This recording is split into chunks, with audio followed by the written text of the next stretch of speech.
Assalamualaikum warahmatullahi wabarakatuh. Ketemu lagi di podcast Farmasi UMY. Nah, ini kita nggak tahu ya, ini nanti akan tayang di episode berapa, nanti kita edit entah itu episode 3 atau berapa gitu ya.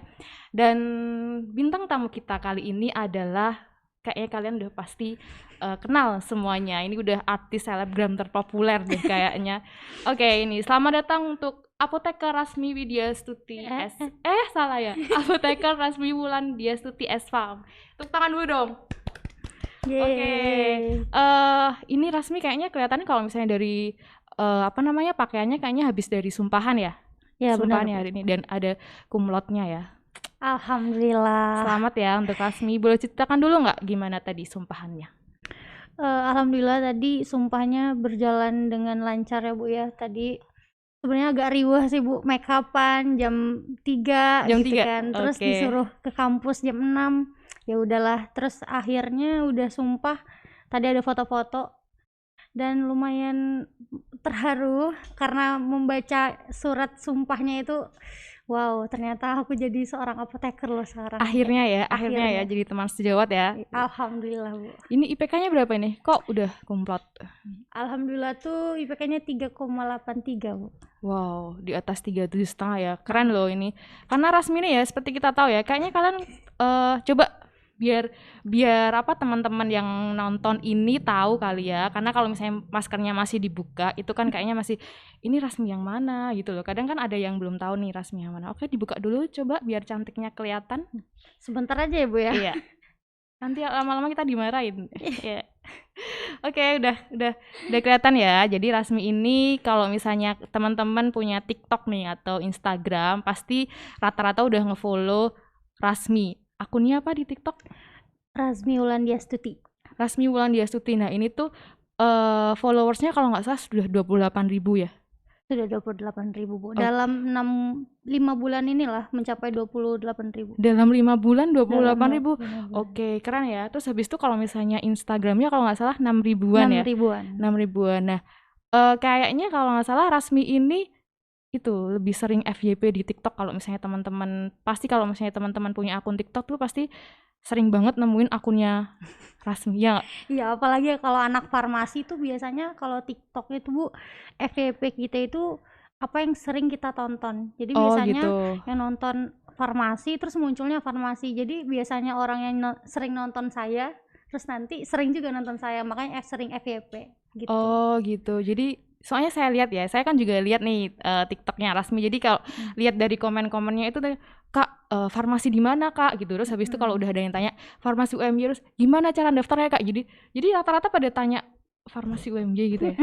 Karena banyak banget Bu. Oke, karena kamu konten-kontennya itu kalau nggak salah memang isinya tentang itu ya, perkuliahan Tentang kamu. perkuliahan. Memang saya nge-branding diri saya sebagai mahasiswa farmasi Universitas Muhammadiyah Yogyakarta. Jadi memang dari awalnya konten saya dan saya mencapai 28.000 itu saya memperkenalkan diri saya sebagai mahasiswa farmasi di UMY dan mahasiswa profesi apoteker. Tapi belum apoteker. Ini baru disumpah sudah menjadi apoteker. Oke, hari ini loh jadi udah resmi jadi apoteker Rasmi. Boleh diceritakan nggak sih, kalau kan kamu konten-kontennya itu sebenarnya tentang farmasi ya, farmasi UMY ataupun profesi apoteker ya, profesi apotekernya UMY. Nah, kira-kira nih, kan kamu berarti udah berapa tahun nih di UMY? Udah 5 tahun Bu. Udah 4 5 tahun S1 dan 1 tahun profesi apoteker. Bisa diceritakan nggak bagaimana pengalaman kamu atau gimana sih kuliah suasana selama 5 tahun perkuliahan di S1 ataupun di profesi apoteker ini? Sebelumnya kaget sih, kan saya tiba-tiba ngerantau ke sini dari SMA, terus tiba-tiba masuk UMY dengan basic agama, terus kayak oh ya udah basic agama yang sangat wow gitu kan. Basic terus Muhammadiyah gitu ya. Muhammadiyahnya kental, terus saya kesini masuk UMY, terus dengan farmasi UMY yang menanamkan keislaman, sangat menanamkan prinsip kemuhammadiyahan juga di kuliahan tuh sangat wow gitu. Cuman terlewati. Terus biasanya kalau di farmasi UMY itu hal yang bikin beda itu sistem belajarnya sih. Jadi sering di TikTok pada nanyain, Kak itu sistem belajarnya gimana? kok beda ya, memang beda. Biasanya tuh di farmasi UMY kalau saya belajar tuh Bu, biasanya sistemnya blok kan Bu ya. Jadi memang sistem yang menurut saya sih saya suka sistem blok Bu, karena belajarnya terstruktur. Kayak kita nggak ngulang-ngulang lagi materi yang sudah kita belajari sebelumnya, tetapi memang minusnya kadang-kadang sudah ujian terus lupa gitu kan. Sistemnya SKS ya, sistem kebut semalam ya belajarnya. Kayaknya itu dialami semua orang deh. Itu terus kalau yang selebihnya tuh enak Bu, kalau dari pengajaran semuanya itu tidak pernah meribetkan mahasiswanya. Kalau dari praktikum semuanya itu sangat akademisnya sangat oke lah gitu kalau dari S1. Terus setelah lulus S1 juga kemarin kan sempat wisudanya online. Saya lihat-lihat kalau misalnya tentang wisuda itu kan agak gimana ya, kalau dari univ lain tuh susah Bu kalau ngurus wisudanya. Tapi kalau dari UMY, dari univ UMY dan farmasi UMY juga ngebantu banget, kayak diurusin kayak kamu harus gini. Nah, sangat ngebantu banget lah akademisnya. Terus setelah wisuda kan langsung tes di profesi UMY juga. Profesi apoteker. Nggak mau juga nyari yang lain, ya udahlah kata orang tua juga biar sekalian aja, lagian UMY juga bagus gitu kan, walaupun masih 4 tahun ya Bu ya, baru 4 tahun tapi bagus, udah akreditasinya B dan biar nggak pindah-pindah lagi kan, ya udahlah di farmasi di profesi apoteker UMY, dan alhamdulillah lulus sampai sekarang, dan alhamdulillah sudah disumpah menjadi apoteker kalau sekarang. Iya, akhirnya sekarang udah sampai apoteker ya. Boleh nggak misalnya kita cerita flashback sebentar gitu ya, kayak kamu awalnya memang mau jadi apoteker atau enggak? Enggak Bu. Enggak. Kayaknya saya pernah lihat di salah satu konten TikToknya Rasmi juga, dan itu viewersnya cukup banyak ya, 2-2,3 juta ya. Benar, 2,3 Itu kayaknya juta. tentang keinginan kamu yang awalnya itu masuknya itu pengennya bukan farmasi ya, awalnya benar. kedokteran ya. Iya. Bisa diceritakan nggak? Jadi Bu, memang cita-cita awal saya jadi dokter. Dulu waktu kecil, jadi zaman dulu itu masih ada dokter kecil Bu di SD. Oh iya. Jadi saya dulu sangat ambisius mau jadi dokter, sampai mau jadi dokter kecil, jadi dokter kecil berprestasi saya dulu, sampai segitunya saya ingin jadi dokter, sampai akhirnya di SMA. Lalu waktu di SMA orang tua saya bilang gini, kalau dokter kamu kelamaan nanti lama nikahnya gitu kan. Terus ya udah deh farmasi aja katanya gitu. Ini lagi peluangnya lagi besar ini farmasi kalau kita lihat. Terus ya udah akhirnya daftarlah UMY. Saya dulu daftar UMY-nya daftar jalur namanya dulu PMDK Bu. PMDK, prestasi gelombang pakai raport lah. Gelombangnya ke gelombang kedua. Jadi saya kirim raport saya, terus alhamdulillah keterima di farmasi UMY. Saya pilihannya 2 waktu itu, farmasi UMY sama agroteknologi. Alhamdulillah, alhamdulillah lulusnya di farmasi UMY. Lalu tanpa pikir panjang, papa saya bakalan bilang gini, ya udah ambil aja UMY karena UMY ini bagus katanya. Ya udah, walaupun masih 10 tahun ini, waktu itu kayaknya masih 10 tahunan deh Bu. 2000 berapa sih kamu? 2016 ya? 6 tahunan ya? 6 tahun. Walaupun ini baru 6 tahun gitu, bagus ini katanya gitu kan. Terus saya tanya lagi, beneran nih Pak, soalnya nggak ada apotekernya, nanti susah. Enggak katanya, pasti ada nanti, nggak mungkin UMY nggak punya gitu kata papa saya Bu. Terus ya udahlah ambil tanpa ragu, bayar langsung lunas. Terus SBM cuma sekedar ikut SBM, SNMPTN juga cuma sekedar aja. Terus nggak ada tes apapun, langsung masuk UMY tanpa tes apa yang lain-lain. Terus akhirnya masuk UMY. Terus ternyata waktu di perjalanan S1 dibuka profesi apoteker. Makanya kayak sepertinya doa papa saya dijabah Bu.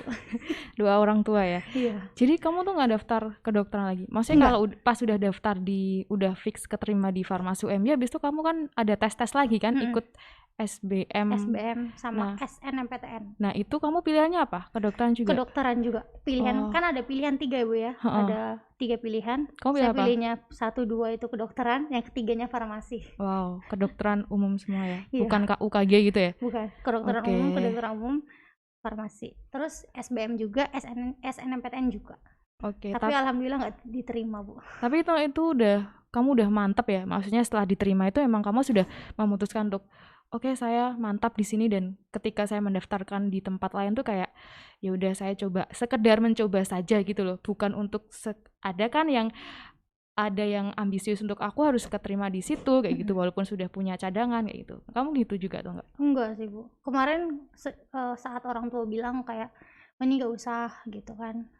Kalau misalnya di swasta mungkin papa nggak sanggup buat biayain FK di swasta, mungkin kan biaya kalau di sini kan sekitar dulu zaman dulu tuh masih 30 jutaan ya Bu ya, Oke, itu kedokteran ya. kedokteran Oke. kalau dulu. Terus ya udah deh, mungkin saya mengerti juga dengan keadaan semua, terus ya udah deh farmasi aja, why not gitu kan, ini keren juga kok, siapa bilang apoteker nggak keren kan. Terus akhirnya ya udah, dan waktu nyemplung sebenarnya masih abu-abu Bu, masih abu-abu kan awal-awal belajarnya, belajar dasar, terus kayak pengen nyerah. Terus waktu semester 2 semester 4 semester 5, terus kayak Iya. oh aku menemukan sesuatu yang berbeda di sini gitu loh. Oh ternyata farmasi itu ini loh gitu. Ya udah deh, kenapa enggak sih buat milih jurusan ini gitu. Ya udah, Oke. sekarang malah cinta banget. Jadi memang awalnya ya. Jadi kalau memang awalnya sih emang kalau misalnya ada kan pepatah istilah yang nggak kenal maka tak sayang gitu ya. Jadi awal-awal emang harus mengenal adaptasi terlebih dahulu di farmasi. Farmasi UMY apalagi yang notabene dulu masih baru banget ya, 6 Baru tahun, banget. dan 6 tahun itu cukup baru dan kita kayaknya belum terlalu cukup dikenal mungkin ya dulu. Benar. Oke, tapi lama-lama ternyata kita bisa malah semakin Nyaman. nyaman di sini. Terus bisa unggul lah ya, kayak Mm-mm. kayak slogannya UMY, unggul dan Unggul dan Islami. Islami. Nah, ini ya, kalau misalnya kita lihat nih dari sosok Rasmi ini, dia itu kayaknya membranding dirinya itu sebagai, kamu udah bisa dikatakan selebgram kali ya, atau seleb TikTok kali ya. Ya bisa lah Bu.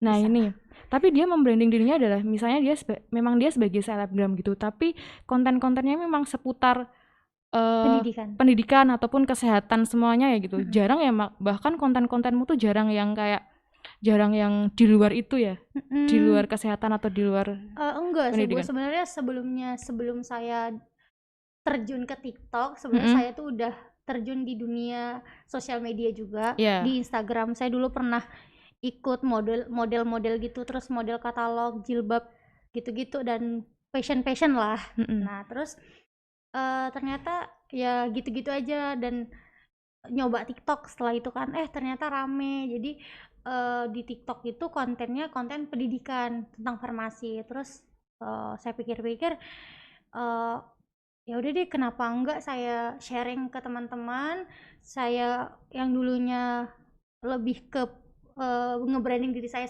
seorang model. Sekarang ya udah deh, maunya ke influencer yang benar-benar nge-influence Udah semua. terfokus kali ya Ke pendidikan, arahnya. ke pendidikan aja deh gitu, sharing-sharing ke mahasiswa yang kesulitan di farmasi. Kadang-kadang Iya. saya menolong juga sih Bu, ada yang maba-maba atau yang tidak paham, terus saya bantu jelaskan kalau saya tahu, gitu-gitu aja. Lebih ke kayak menunjukkan ke mereka bahwa mereka tuh nggak salah jurusan kok gitu, semuanya perihal waktu aja gitu. Iya, oke. Jadi sebenarnya karena kan kamu membrandingnya kan ini sudah terlanjur, kamu sudah apa ya istilahnya kayak terlanjur basah gitu loh. Jadi Gitu. semua orang tuh ngeliat kamu tuh kamu adalah sosok farmasi UMY gitu kan. Iya, benar. Salah satu talent di farmasi UMY gitu. Nah, ada beban tersendiri nggak sih sebenarnya dengan kamu tuh membranding diri kamu tuh adalah seorang bisa dibilang influencer atau selebgram, yang tapi kamu tuh fokusnya di dunia kesehatan gitu. Ada beban tersendiri nggak nanti ya, terutama kalau misalnya kamu udah apoteker ya, dan suatu saat kan Rasmi juga akan bekerja gitu. Ada beban tersendiri nggak kira-kira? Ada sih Bu, pastilah. Di setiap yang saya lakukan tuh sebenarnya saya mikir ini gimana ya, takutnya dampaknya gimana ya gitu. Saya takut salah gitu kan, takut menyakiti hati orang lain. Soalnya saya pernah bikin konten, terus kayak mereka tidak setuju dengan pernyataan saya, Kenapa? cuman ya udah gitu loh. Kadang-kadang saya take down, saya hapus gitu. Kalau memang yang ya yang tidak yang sekiranya tidak disukain gitu. Tapi sebenarnya hal itu gimana ya Bu ya? Ya Ya emang itu udah jadi emang konsekuensi ya, kayak kalau misalnya kita konsekuensi. mau jadi influencer ya Ya tetap udah akan gitu. ada pro kontra Cuma kali itu ya. aja, setiap apa yang saya mau post tuh sebenarnya saya udah mikir dulu, Bu, nih kata-kata apa yang akan saya akan saya lanturkan gitu kan, takutnya menyakiti hati mereka. Soalnya kadang-kadang tuh pertanyaan mereka tuh sangat simpel, Bu, menurut saya. Contohnya, bisa kasih contoh nggak? Misalnya pernah ada yang tanya di kolom komentar, Bu, Kak, cara cara lulus blog gimana ya? Sebenarnya itu simpel banget, ya udah kalau mau lulus blog ya tinggal Belajar. belajar gitu kan. Cuma kan kita kalau menyampaikannya salah, dia takutnya tersinggung Singgung. sama ucapan kita. Terus ada lagi yang nanyain tugas-tugas di kampusnya gitu kan. Padahal itu sangat simpel sih, Bu. Saya mau ngomong kayak masa itu aja nggak bisa, itu nggak mungkin gitu, Bu ya. Iya. Terus saya ajarin pelan-pelan kayak gini gitu aja sih, Bu. Oke, jadi memang ya itu kali ya yang jadi salah satu apa ya, kayak beban ya atau sedikit kelemahan ya gitu. Bisa dibilang Ya, apa ya? sama lah, Bu, kelemahan Iya. dia juga. Cuman ini ada benefitnya kayaknya lebih banyak ya kamu Banyak menjadi banget, seorang banyak banget.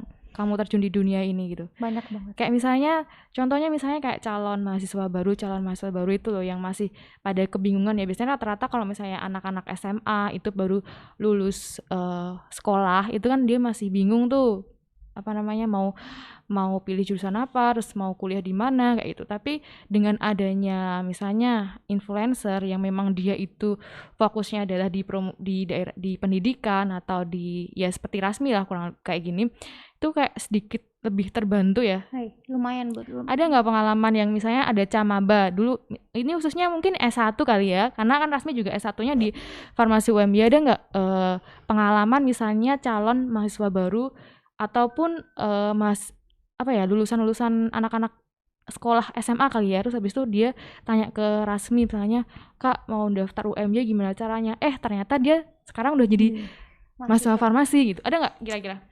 Ada sih, Bu. Cuman Ada. saya nggak tahu orangnya. Sebenarnya saya Oh, penasaran, saya pengen tanya sih, Bu, sebenarnya di sosial media saya ini siapa ya yang menyebutkan nama saya. Soalnya beberapa dosen, sekitar 3-4 dosen itu ketika saya kuliah itu menyebutkan gitu, Razmi tadi waktu wawancara mahasiswa baru, waktu ditanya kok tahu Farmasi UMY, terus mereka jawab taunya dari TikTok Kak Razmi gitu.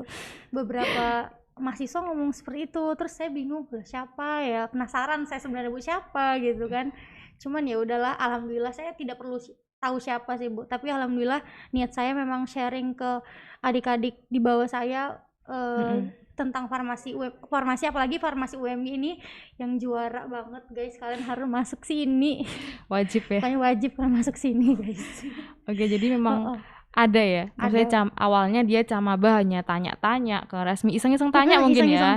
Terus tapi ternyata dia masuk dan nggak cuma daftar tapi juga keterima itu. Sekarang jadi mahasiswa baru. Angkatan 2021 ya berarti ya? Iya, angkatan 2021. Oke, gitu. Berarti emang pengaruhnya Rasmi cukup kuat juga ya untuk mengenalkan dunia ini. Jadi kalau memang kayaknya kalau misalnya di zaman sekarang tuh memang kita nggak bisa memungkiri kita harus menggunakan media sosial ya. Nggak cuman untuk hanya sekedar hiburan, tapi media sosial tuh ternyata bisa dimanfaatkan untuk tujuannya macam-macam. Yang dulunya mungkin kita kalau misalnya mau promosi nih, kalau misalnya mau promosi kan biasanya kita ada promosi promosi prodi kali ya. Promosi prodi itu harus dulu mungkin kita harus datang ke sekolah-sekolah, ya leaflet, brosur gitu, poster dan lain-lain. Cuman karena ada media sosial ini juga cukup terbantu juga terbantu ya. banget, Bu. Iya. Jadi semua kalangan bisa nge-share tentang misalnya farmasi UMY gitu, nggak perlu pakai brosur lagi gitu, Bu. Iya, oke. Gitu tadi kan pengalaman kamu ya tentang kamu kuliah di Farmasi UMY terus habis itu kuliah di profesi apoteker. Sekarang nih karena kamu sudah lulus nih, kedepannya kamu mau jadi apa? Mau tetap fokus di bidang ini influencer atau mau pengen kerja di mana gitu? Cita-citanya? Kalau saya kebetulan kemarin saya ngambilnya bidang peminatan di klinik ya, Bu, ya. Klinik. Jadi memang relate berhubungan sama sosial media. Jadi saya akan menggunakan TikTok saya, Instagram saya akan sharing tentang yang berbau kefarmasian lah. Tapi sekarang universal Bu, bisa tentang pendidikan, tentang obat-obatan itu kan boleh. Karena saya waktu itu tidak sharing tentang obat-obatan, tidak sharing tentang penyakit atau apapun lah tentang apoteker, karena saya waktu itu belum ngerasa pantas aja untuk menyampaikan hal tersebut karena saya masih mahasiswa. Jadi makanya konten saya waktu itu konten belajar tentang farmasi. Nah kalau sekarang udah jadi apoteker, konten saya nanti ada 2 Bu, paling tentang belajar farmasi sama tentang kefarmasian, misalnya tentang cara minum obat, cara menggunakan obat, terus tentang obat-obat yang perlu dihindari untuk penyakit ini, untuk penyakit itu. Mungkin itu akan sudah terencana sih Bu, cuman nggak tahu terrealisasikannya kapan. Terus pengennya kerjanya tuh di rumah sakit sih Bu, di rumah sakit di kota saya gitu. Di mana asalnya? Asalnya tuh di Provinsi Jambi, tapi tepatnya tuh kabupatennya Bungo Bu, sekitar 8 jam dari Provinsi Jambi. Oh, cukup jauh ya. Kamu di kotanya? Di kota Jambi. Kota Bungonya Bu. Kota Bungonya. Bungonya itu 8 jam dari kota Jambi provinsinya. Dari kota masih jauh ya tempatnya ya. 8 jam. Oke, tapi sudah mulai mengincar ya. Maksudnya kayak kamu mau masuk di mana, besok rumah sakitnya apa kayak gitu. Sudah Bu, pengennya sih rumah sakit daerah sana Bu, rumah sakit RSUD. Iya, bagus. Karena kita harus memajukan daerah sih. Jadi harus memajukan daerah. Kalau kita kuliah di karena Jogja kan kota pelajar ya. Jadi kalau bisa sih lulusannya ya harus pulang ke daerahnya masing-masing gitu agar istilahnya nanti bisa merata gitu semuanya gitu, fasilitasnya gitu. Dan kalau misalnya di dunia kesehatan, kalau tenaga kesehatannya yang cuma ngumpul di sini juga kan kasihan yang di daerah-daerah kan, jadi kan nggak merata. Oke, kalau gitu mungkin terakhir kali ya. Mungkin harapan Rasmi untuk teman-teman yang saat ini masih bingung nih mau kuliah di mana, terus masih bingung farmasi itu sebenarnya berat banget nggak sih kuliahnya gitu, atau gimana caranya biar kuliah di farmasi yang mungkin kata orang itu berat itu menjadi lebih nyaman, lebih enjoy atau lebih ringan, itu gimana harap? Untuk adik-adik tingkat calon-calon mahasiswa baru, adik-adik tingkat yang sedang di perjalanan untuk S1, intinya yang pertama, kalau setiap kali saya merasa saya tidak mampu, saya minta restu ke orang tua. Ini saya bisa nggak ya? Papa, mama, ini saya bisa nggak ya sebenarnya? Bisa, kamu bisa. Ya udah, belajar. Sebenarnya manusia itu bisa kok belajar Bu. Nggak ada yang nggak bisa, pasti bisa. Semuanya pasti bisa. Nah sekarang kaliannya aja, gimana sih kalian ngegerakkan hati dan pikiran kalian untuk belajar, untuk menyukai dan mencintai apa yang kalian pilih. Kalau saya sih sayang aja Bu, udah kecemplung ya udah, mending kita selesaikan dengan bagus-bagusnya gitu. Saya dulu pernah sempat hopeless sih Bu. Dulu kan saya S1 dulu nilainya jelek sih Bu. Semester 1 sampai semester 3 itu rata-rata B gitu kan Bu. Terus sempat bilang ke orang tua, jangan pernah berharap saya cum laude, tapi doakan saya lulus tepat waktu, gitu aja. Yang penting saya selesai gitu. Ternyata dapat cum laude. Terus saya bilang ini bonus gitu. Dan seperti itu juga di profesi Bu, saya juga bilang karena saya tahu kayaknya memang sulit, tapi dijalanin tuh bisa gitu, pasti bisa, pasti. Iya benar. Terus alhamdulillah dapat lagi cum laude-nya gitu. Dan tiap kali ngerasa kamu nggak mampu, istirahat aja, terus nanti berjuang lagi. Terus jangan pernah menganggap kalau farmasi ini susah. Semua jurusan itu susah, nggak ada yang mudah. Tapi memang farmasi ini kalau saya lihat tuh Bu, mungkin di awalnya sih yang susah, kayak belajar kimia organik dan dasar ya, soalnya dasarnya kan yang susah. Ketika udah ke atas itu menurut saya udah kayak enak sih Bu, karena udah terapan ya. Udah terapan, jadi kayak tinggal baca guideline terus analisis, udah nggak perlu belajar yang dasar lagi. Itu aja sih, ketika ada di fase-fase yang dasar itu, nah itulah tantangan kalian untuk menjaga mood emosional kalian supaya tidak jatuh ke bawah, kayak mau pindah atau mau nggak pernah masuk kuliah gitu Bu. Nah itu sih tantangannya, karena sebenarnya Tuhan itu menciptakan kita itu sama semua. Benar. Jadi kalianlah yang memanfaatkan diri kalian sendiri supaya kalian lebih maju gitu aja. Iya benar. Jadi memang benar ya apa yang dikatakan Rasmi tadi. Sebenarnya kalau misalnya kita ada saat, karena kita manusia ya, jadi ada saatnya memang kita merasa capek gitu. Mengeluh sih wajar, mengeluh tuh boleh. 1-2 hari kita istirahat, mengistirahatkan diri, mengistirahatkan pikiran gitu. Tapi setelah itu ya kita harus tetap jalan lagi gitu, nggak bisa berhenti di situ gitu kan. Kalau misalnya kita mau mengejar cita-cita kita, tujuan kita ya kita harus tetap jalan terus walaupun memang jalannya cukup terjal ya. Tapi kita nanti akan yakin deh suatu saat nanti kita akan merasakan hasilnya ya. Hasilnya. Benar. Oke. Terima kasih ya Rasmi. Ini ngobrol-ngobrolnya cukup seru ya. Jadi kalau misalnya kita kayaknya waktunya udah cukup lama ya. Jadi kalau misalnya kita teruskan kayaknya bakalan keterusan sampai sore. Nanti jadi gosip. Oke. Terima kasih ya Rasmi sekali lagi udah mampir di podcast Farmasi UMY yang nggak tahu ini nanti tayang di episode berapa. Tapi ini ya ditunggu aja. Tapi dan Rasmi kayaknya habis ini pulang ya. Langsung pulang ke Jambi. Mau mengabdi di Jambi. Ya, oke. Terima kasih Rasmi atas kehadirannya dan untuk teman-teman sobat farmasi muda mendunia semuanya. Untuk podcast kali ini itu kita tadi berbicara tentang brandingnya Rasmi sebagai seorang influencer, kemudian bagaimana dia kuliah di Farmasi UMY, kemudian suka dukanya dia sebagai influencer, kemudian kuliah di UMY dan juga harapannya ke depan. Nah, itu nanti kita ketemu lagi di podcast selanjutnya. Oke, demikian dari kita. Bye-bye. Bye.